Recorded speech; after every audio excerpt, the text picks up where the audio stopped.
प्रणाम, नमस्कार। मैं अंजू पांडे आप सभी का स्वागत करती हूँ। आज मैं आप सबके समक्ष एक सच्ची घटना लेकर आई हूँ और वो जो घटना है वो पश्चिम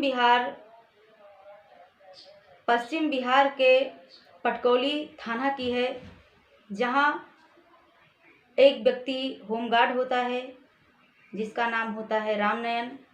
और उसकी उम्र कम से कम लगभग जो है 50-60 साल की होती है। और उसकी बीवी होती है जिसका नाम होता है गीता देवी, जिसकी उम्र 40 वर्ष की होती है। और उन दोनों के बीच उनकी एक इकलौती बेटी होती है जिसका नाम होता है रानी। रानी कक्षा 10 की छात्रा होती है। और ये जो रामनयन होते हैं पटकौली थाना में होमगार्ड होते हैं। और इनकी बीवी जो है घर में रहती है, अपना घर का सारा काम धंधा करती है जो उनका काम होता है।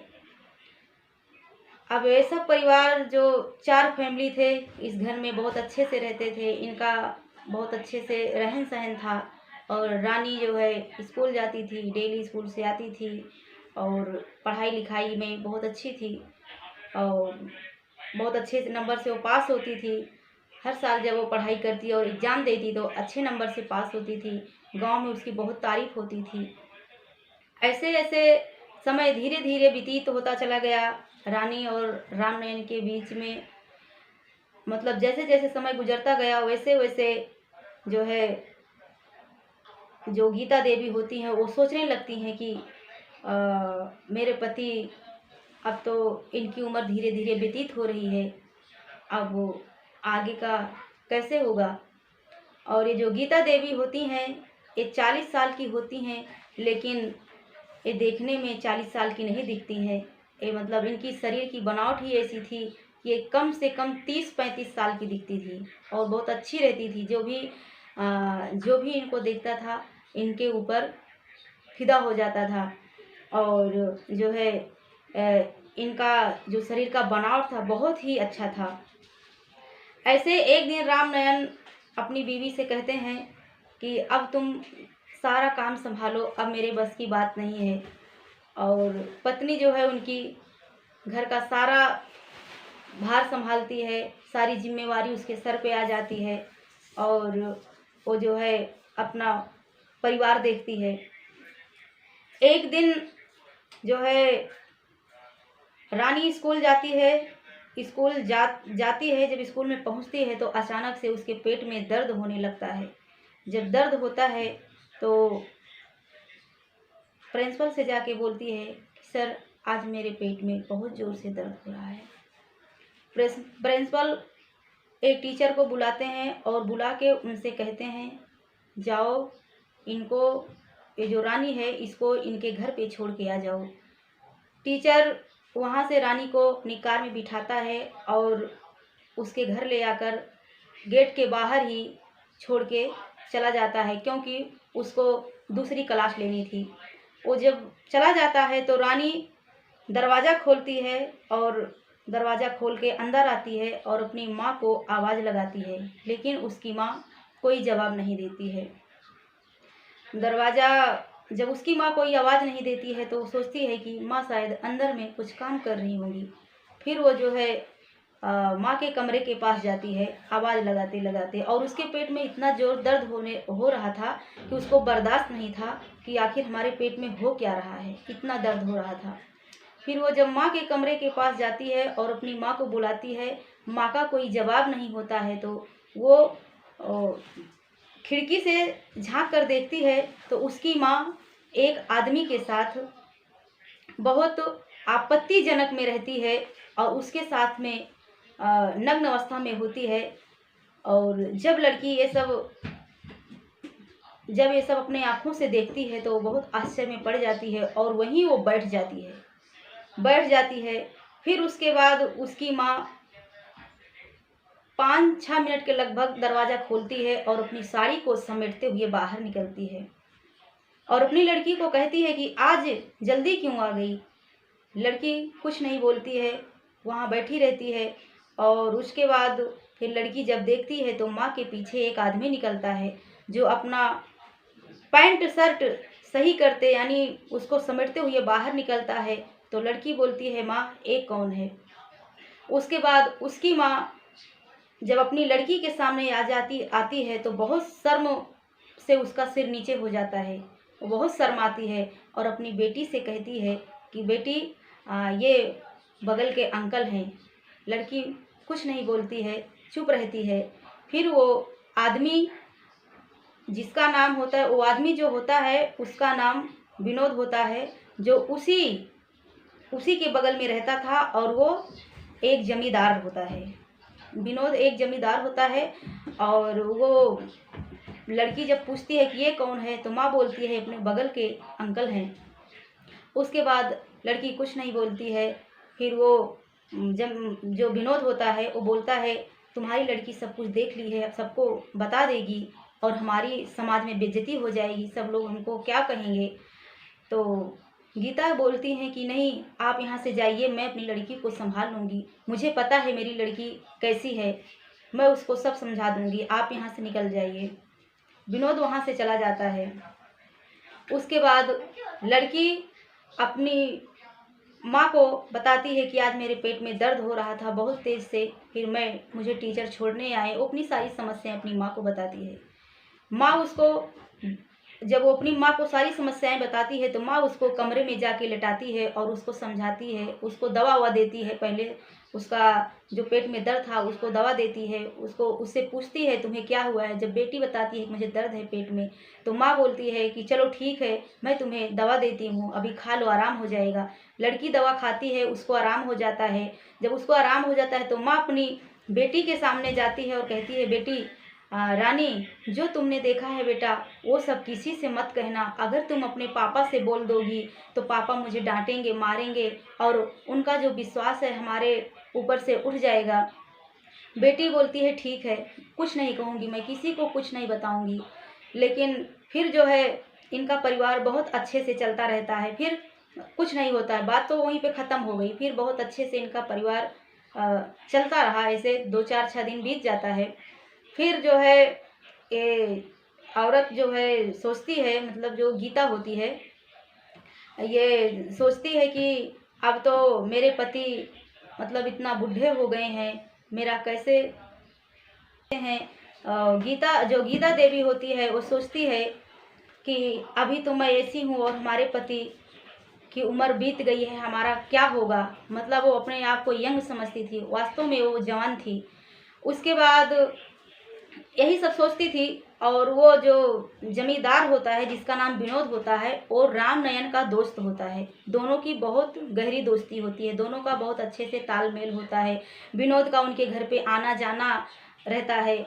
और उसके बाद वो विनोद उसके घर पे, राम नयन के घर पे आता था और साथ में बैठ के लोग चाय नाश्ता करते थे। उसी बीच गीता देवी का जो है इनके साथ रिलेशन बन जाता है, गीता देवी का संपर्क बन जाता है उसके साथ में। दोनों को एक दूसरे से लगाव हो जाता है, दोनों एक दूसरे के तरफ आकर्षित होने लगते हैं।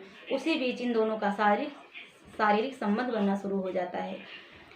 फिर क्या होता है कि विनोद तो चला जाता है और गीता अपनी बेटी को भी समझा लेती है, सब कुछ बहुत अच्छे से चलता है। एक दिन अचानक विनोद उसके घर पे आता है, राम नयन के घर पे आता है और दरवाज़ा खटखटाता है। फिर दरवाज़ा खटखटाने के बाद लड़की दरवाज़ा खोलती है, जिसका नाम रानी होता है, वो दरवाज़ा खोलती है। और दरवाज़ा खोलने के बाद वो जो विनोद होता है जमींदार, वो पूछता है कि तुम्हारे पापा कहाँ हैं। तो लड़की बोलती है कि हमारे पापा अभी ड्यूटी पे हैं। और फिर वो पूछता है तुम्हारी मम्मी कहाँ हैं। तो वो बोलता है हमारी मम्मी बाहर किसी काम से गई हुई हैं। लड़का बोलता है, विनोद जो जमींदार होता है वो कहता है कि ठीक है, चलो तुम्हारे पापा के नाम से कोई कागजात आया है, चलो लेके आ जाओ। लड़की बोलती है मैं नहीं जाऊंगी, अंकल जी आप जाइए, पापा आएंगे तो लेके जाएंगे, आपके यहाँ लेके आ जाएंगे। वो बोलता है नहीं, चलो, ये बहुत इम्पोर्टेंट कागज़ है। लड़की फिर वो ज़बरदस्ती करता है। फिर जो है लड़की चली जाती है, वो अपनी कार में बिठाता है और लड़की को लेके चला जाता है। और इधर लड़की को गए 2-3 घंटे हो जाता है पर लड़की घर वापस नहीं आती है।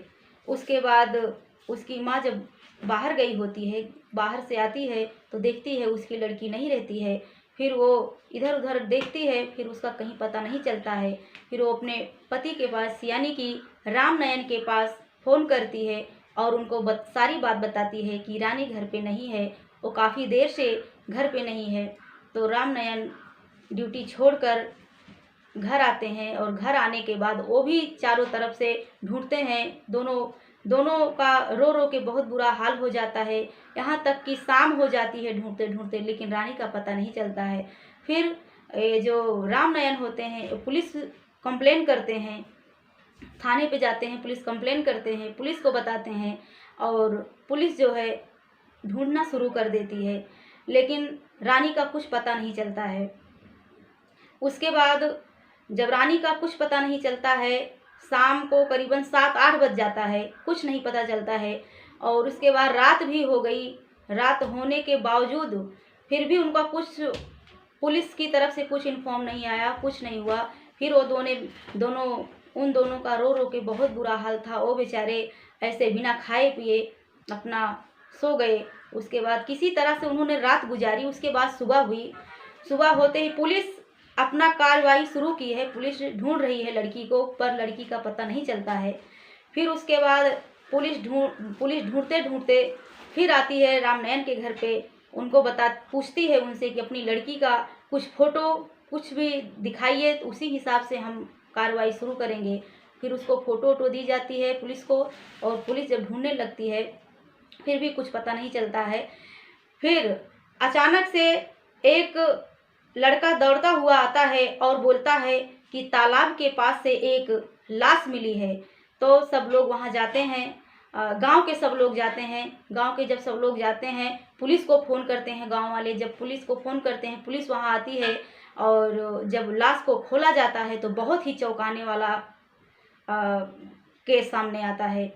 वो जब पुलिस उसको लाश को खोलती है तो उस रानी की लाश मिलती है। फिर पुलिस जो है रानी के घर वालों को फ़ोन करती है, उसके माँ बाप को बुलाती है।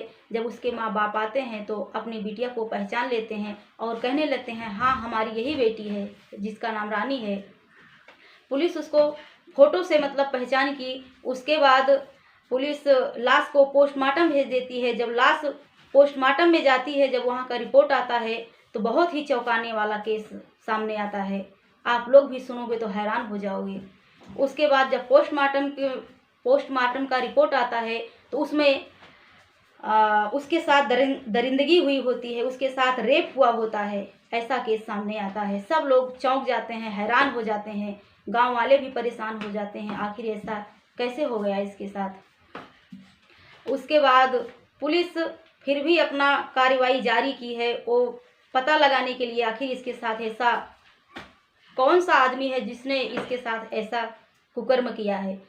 पुलिस फिर भी पता लगाती रहती है, वो अपना काम करती रहती है। उसके बाद ऐसे जहाँ विनोद का घर होता है वहीं कुछ दूर पे मतलब उसके बगल में ही सीसीटीवी कैमरा होता है, उस पर चेक किया जाता है। पुलिस जाती है वहाँ चेक करती है तो उसमें दिखाई देता है कि एक आदमी जो है अपनी कार से उस लड़की को कार में बिठाता है और कार में बिठा के जहाँ जिस तरफ वो तालाब होता है उसी तरफ वो लेके जाता है। जब पुलिस देखती है तो उसमें पता चलता है कि ये आदमी कोई और नहीं बल्कि इस बगल में जो जमींदार रहता है वही है। जमींदार जो विनोद होता है वही होता है। उसके बाद पुलिस जाती है विनोद के घर, विनोद को बुलाती है, विनोद को वहाँ से थाने ले जाती है। थाने ले जाकर उससे पूछताछ की जाती है। जब पूछताछ की जाती है तो विनोद सरासर सब कबूल देता है, बोलता है हाँ मैंने ऐसा ऐसा किया था इसके साथ में।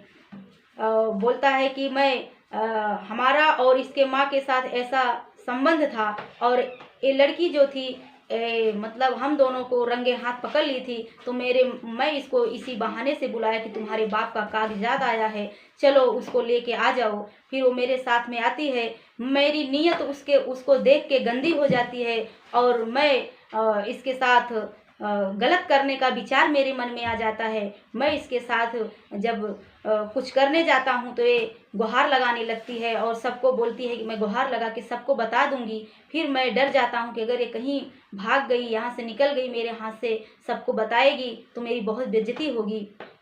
मैंने अपनी बेइज्जती को छुपाने के लिए इसके मुंह में कपड़ा भरा और जैसे ही मैं कपड़ा भरा कि इसकी अचानक मौत हो गई। जब इसकी मौत हो गई तो मैंने इसके साथ ऐसा ऐसा कुकर्म किया, बहुत घिनौना कुकर्म किया था। मरने के बाद भी उसको नहीं छोड़ा, उसके साथ इतना गलत काम किया कि शायद कोई सोच भी नहीं सकता है। फिर पुलिस उसको ले जाती है और ले जाके जेल में डाल देती है और जो ये इसका शव होता है उसके माँ बाप को सौंप दिया जाता है। उसके माँ बाप उसका अंतिम संस्कार करते हैं। फिर उसको जो विनोद होता है उसको आजीवन कारावास दिया जाता है और जब उसको आजीवन कारावास हो जाता है तो अभी वो जेल के सलाखों में पड़ा हुआ है। दोस्तों, आप लोगों को मेरा दिल दुखाने का कोई मतलब नहीं है, आप लोगों को ठेस पहुंचाने का मतलब नहीं है। आपको सतर्क करना है, सावधान करना है और अलर्ट रहना है। जय हिंद, जय भारत।